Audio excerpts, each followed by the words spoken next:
In England, early June 1944, the weather is doing what weather always does, refusing to care about plans. Inside a low-ceilinged briefing room near Portsmouth, maps cover the walls from floor to shoulder height. Normandy's coastline is pinned, annotated, re-annotated. Beaches are labeled with code names that sound abstract enough to keep fear at bay. A group of officers stands in silence, hands behind backs, eyes on a chart showing northern France. No one is arguing yet. That's the danger. At the center of the room, senior intelligence officers prepare to brief commanders who are already carrying the weight of the largest amphibious invasion in history. The decision to invade has been made. The fleets are assembled. The men are loaded onto ships. What remains undecided is something quieter and potentially more lethal, where the Germans will strike back. For weeks, Allied intelligence has been collecting fragments, intercepted radio traffic, reconnaissance photos, resistance reports. Deception signals planted deliberately to confuse the enemy, but interpretation is everything. One assessment dominates planning. The Germans believe the main invasion will land at Pas-de-Calais, not Normandy. Their strongest formations, especially armored reserves, are expected to stay north, waiting for an attack that never comes. This assumption underpins everything: force allocation, air support, naval fire plans, even casualty projections. But not everyone agrees. Inside the intelligence apparatus, a minority view persists, quietly, uncomfortably. Some analysts argue that German commanders may adapt faster than expected, that once Normandy becomes undeniable, reserves could move south with alarming speed. The data does not scream this, it whispers it, and whispers rarely win in rooms designed for certainty. Elsewhere, another briefing room, smaller, less crowded. Here, the tone is different. No speeches, no sweeping statements, just questions. A junior analyst traces rail lines on a map with a pencil. Another points to armored divisions positioned closer to Normandy than doctrine suggests they should be. Nothing conclusive, nothing provable, but enough to make someone uneasy. The problem is not that this view is ignored. It's that it cannot compete with confidence. Senior commanders do not need reassurance. They need clarity. And clarity in early June 1944 comes from alignment, from intelligence that matches expectation, from patterns that feel familiar. The dominant assessment fits too cleanly to discard. German high command has been deceived before. They expect the obvious. They will wait. That belief is not reckless, it is reasonable, which makes it dangerous. Because if it is wrong, the invasion will not fail slowly. It will fail all at once when German armor appears where it was never meant to be. Lives hang on that margin. Late at night, some planners begin doing something that will never appear in official summaries. They prepare for disagreement. Not by rewriting the plan, but by quietly reinforcing flexibility, holding back resources, allowing for contingencies that no one wants to announce publicly. This is not indecision. It is doubt made operational. And it exists only because someone, somewhere, is not fully convinced by the dominant narrative. By dawn, the briefing room's empty. No alarms sound. No plans are overturned. On paper, the intelligence picture is settled. The German response will be slow, disorganized, misplaced. That belief moves from hypothesis to assumption. Ships begin moving. Men wait below deck. Commanders rehearse timelines that depend on being right. The invasion of Europe is no longer waiting on courage. It is waiting on interpretation. And in the narrow space between confidence and contingency, history prepares its test. England's southern coast, night before the invasion. The sea is restless but navigable. That is enough. Inside Allied headquarters, the mood is controlled, almost procedural. Timetables are reviewed. Weather updates are delivered in clipped sentences. The invasion clock is ticking, but no one calls it that. In one room, naval officers finalize convoy routes. In another, air commanders review strike priorities. In a third, smaller, quieter, intelligence officers revisit the same question they have been circling for days. Where will the Germans move once they realize Normandy is real? No one expects certainty, but everyone expects agreement. The disagreement sharpens as the moment approaches. Intercepted German communications suggest confusion, but not paralysis. Reconnaissance photos show armor still positioned north, yet rail traffic hints at flexibility. Resistance reports are contradictory, filtered through fear and hope. Each source points in a slightly different direction. One interpretation says the deception is holding. Another says it is thinning. The problem is not that anyone is ignoring warning signs. It's that warning signs are incompatible with a plan already in motion. To reallocate forces now, to assume a faster German response, would mean admitting that the intelligence picture is unstable. That admission would ripple outward, forcing changes across air cover, naval bombardment, and reserve deployment. No one says it aloud, but everyone understands the cost of being wrong at this stage. A late briefing convenes with senior planners. Maps are rolled out again. Normandy is no longer just a landing zone. It is a hypothesis under pressure. An intelligence officer carefully raises the issue of German armored reserves. Not accusing, not alarmist, just precise. If they move sooner than expected, he says, our initial window narrows. The room does not argue. It absorbs. Then someone asks the question that ends the discussion. Do we have confirmation? The answer is honest. No. And without confirmation, the plan holds. Outside the rooms where decisions are made, the invasion machine continues forward. Troops are briefed. Equipment is checked. Orders are sealed. The sheer scale of preparation becomes its own argument for stability. Changing assumptions now would not look like caution. It would look like panic. This is how fracture forms, not through conflict but through silence. Those who doubt do not shout. Those who believe do not need to. And the invasion timetable advances minute by minute, built on an intelligence consensus that is solid enough to proceed and brittle enough to fail. The pressure peaks not with an explosion, but with a realization. If the intelligence is wrong, it will not reveal itself tonight. It will reveal itself tomorrow, on the beaches, under fire, when German responses arrive either too late or exactly on time. The decision space is narrowing, not because choices are disappearing, but because the cost of acknowledging doubt is now higher than the cost of ignoring it. As the final briefings conclude, one truth settles unspoken across headquarters. From this point forward, interpretation will no longer be theoretical. It will be tested against blood, steel, and time.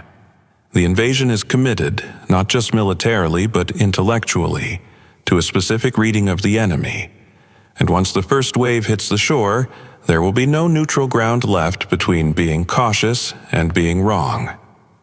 Early morning, June 6, 1944. Allied command centers across southern England. The rooms are quieter than they should be.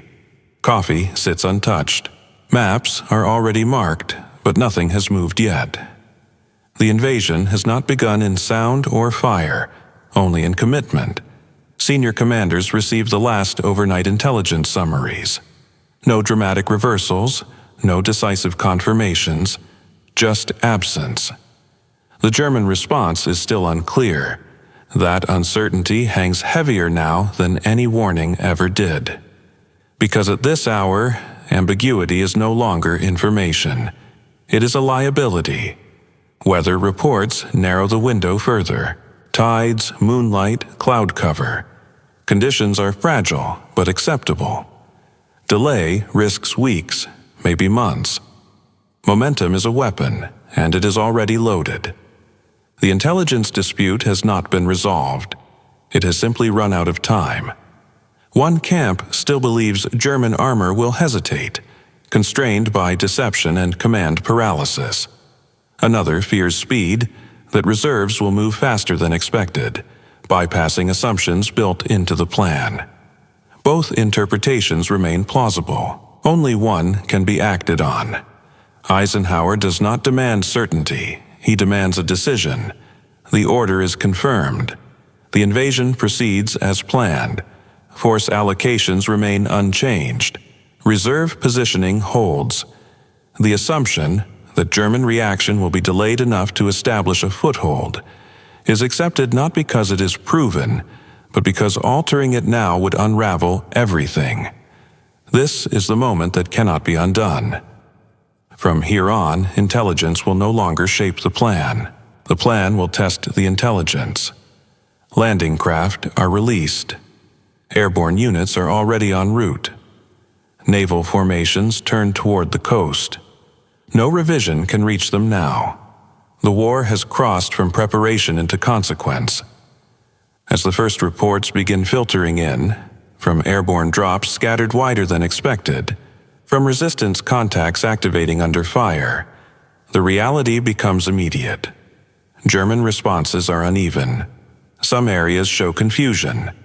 Others show speed. Armored movements are slower than feared, but faster than hoped. The intelligence dispute is no longer theoretical. It is unfolding simultaneously across dozens of locations, each with different stakes, each measured in minutes. Success or failure will not hinge on being right everywhere, only on whether contingency was enough. Inside command rooms, there is no celebration, only attention. No one speaks of the debate anymore. That chapter has closed. The invasion is underway, and whatever intelligence was right or wrong will now be judged not in briefings, but in losses, breakthroughs, and time gained or lost. The decision has been made. From this point forward, history will describe outcomes, but it will never record how close those outcomes came to being different. Normandy coast, morning light, June 6, 1944. From a distance, the shoreline looks deceptively stable. Smoke rises in columns that drift slowly inland. The sea remains orderly. Landing craft moving in deliberate lines, naval guns firing on schedule. To an observer far offshore, the invasion appears disciplined, controlled. Up close, it is anything but. Messages arrive fragmented. Units report positions that don't match maps. Timetables slip by minutes, then hours. The invasion is no longer a single operation. It is hundreds of local crises unfolding at once. And now, the intelligence assumptions begin to meet reality. In some sectors, German resistance is lighter than feared. Deception has worked, command hesitation, conflicting orders, uncertainty about where the main blow has landed. In others, it hasn't. At key points, German units respond faster than planners hoped. Not because intelligence was wrong, but because it was incomplete. Local commanders act on instinct, not doctrine. They don't wait for confirmation. They don't wait for Berlin. They counterattack where they can. Allied commanders feel the cost immediately. Reserves positioned for one contingency are now needed elsewhere. Air support is rerouted mid-mission. Naval fire shifts targets without clear coordination. Every adjustment buys time, but also creates exposure. This is the price of committing before certainty.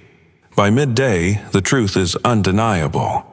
The invasion is succeeding, but unevenly. Some beaches are secured faster than expected. Others stall at the waterline. Casualties spike where assumptions collapse under fire. Units land exactly where intelligence predicted resistance would be weak, and find it stronger.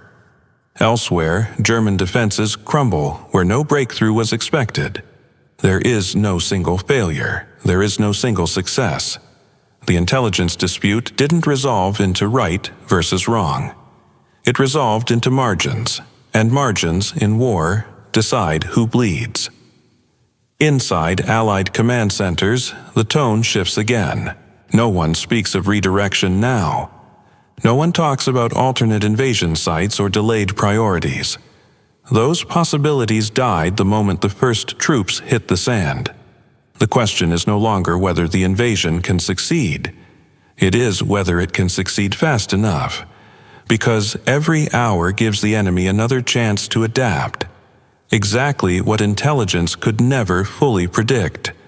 The planners did not fail, but neither were they proven right. They survived the dispute not by certainty, but by having prepared, quietly, for being wrong.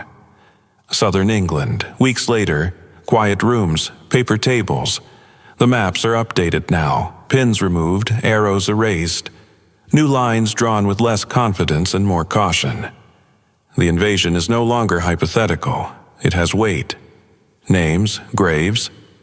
Inside Allied headquarters, the tone is restrained. There are no victory speeches yet. No celebrations worthy of headlines, only assessments. What worked? What barely worked? What would have failed if timing had shifted by hours? The intelligence dispute that once threatened redirection is not debated publicly. It doesn't need to be. Its consequences are already embedded in the ground. After action reports begin circulating, some confirm expectations, others quietly contradict them. German reactions were slower in places intelligence insisted would be decisive, faster where planners expected delay. Deception succeeded strategically, but not uniformly. The enemy adapted unevenly, unpredictably, humanly. Commanders confront an uncomfortable truth. The invasion succeeded not because intelligence was correct, but because the plan allowed for it to be incomplete. Contingency absorbed error. Flexibility absorbed misjudgment. Had the planners demanded certainty, had they redirected based on confidence alone, the landing might have broken against reality instead of bending with it. The cost of that flexibility is tallied in casualties no memo can soften.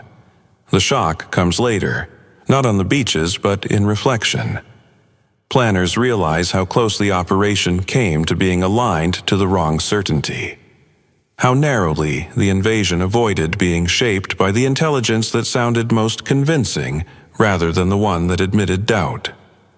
There is no single order to blame, no document to condemn, just a realization. The most dangerous intelligence failures are not falsehoods. They are truths trusted too much. D-Day becomes a success in history books, but inside professional circles it becomes something else, a lesson in restraint. Not that intelligence is unreliable, but that it is never complete. Not that planners were wrong, but that they planned as if they might be. Normandy did not reward perfect prediction. It rewarded humility. The invasion held because leaders quietly accepted that they could be mistaken and built systems that could survive that mistake under fire. That is the part rarely taught, because it is less dramatic than certainty and far more difficult to replicate.